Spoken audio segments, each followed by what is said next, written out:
Hello guys and welcome back to today's cryptocurrency video, and today we are going to be looking at YEARN Finance or YFI. YFI is currently at the $6,728 level. We are currently ranked at 236 with a market cap of about $224 million.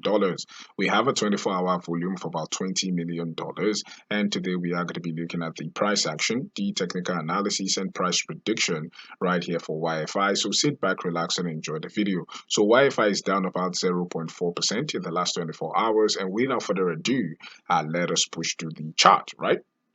And so we are on the chart right here for YFI. YFI versus the USD Theta. We are on the daily time frame. Binance is the data source, right? So one of the things we have recognized right here with YFI, we were saying we were expecting our prices to retest that bull market EMA, especially when we saw this flip of the daily. We have gone below that level, and currently we are retesting this level right here of the 6,200, right? So we are expecting one more push to the downside into that 6,200 level, and then we are going to see a bounce, right?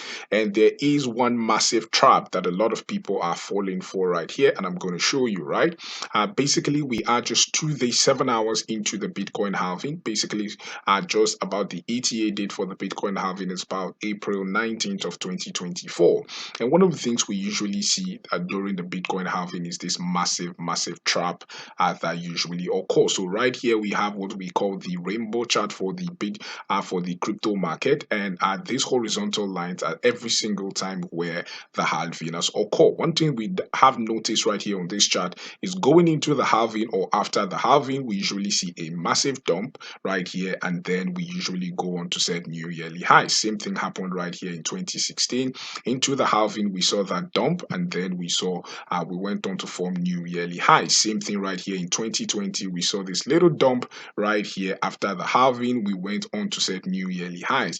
The same thing is happening right now. We are seeing that dump into the halving. Remember, this is the time to accumulate even more YFI, as we could go to set new yearly highs, right? So if we just flip over right back to the chart, this is the point we are expecting to accumulate even more YFI, as all this run we have seen in the past is just a tip of the iceberg. We are going to see some massive bounce after the halving. So this is the point to accumulate even more YFI, as we are expecting higher price targets for the price of YFI, right? So that's the update right here on YFI. If you like the channel, please do not forget to click on the like button, click on subscribe button. Thank you for watching and have a blessed day.